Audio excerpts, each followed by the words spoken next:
Добро организиран, професионален и мирен изборен ден. Меѓународната мисија на ОПСЕ ОДИХР со генерално позитивна оценка за изборниот процес, со низа забелешки во однос на изборната администрација, пристапот до медиумите и системот за решавање на изборни спорови.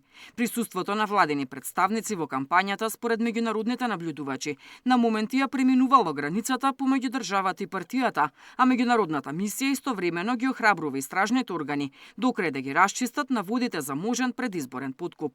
И во овој извештај на меѓународната наблюдувачка мисија стои забелешката дека во изборниот законник и натаму не се имплементирани нивните препораки. Локалните избори 2025 година во Северна Македонија привлекоа значително внимание од институциите, политичките партии и медиумите. Иако кампањата севкупно беше конкурентна и кандидатите можеа слободно да водат кампања, обстоја разликите долж етнички линии.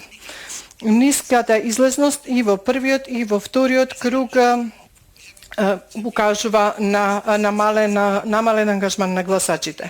Како што споменав, уште од септември наблюдуваме и законската рамка представува техничка основа за демократските избори, меѓутоа бројни недоследности и празнини, особено во врска со изборната администрација, пристапот кон медиумите и системот за разрешување на изборните спорови остануваат и натаму. Меѓународната наблюдувачка мисија на ОПСЕ ОДИХР на овие избори имаше и најголем број на акредитирани наблюдувачи. Двата круга од изборите ги следеа 500 наблюдувачи распоредени низ избирачките места. ОПСЕ ОДИХР ја стартуваа мисијата на почетокот на септември, а во земјава остануваат уште 10 дена. Диспина Тодоровска, Сител телевизија.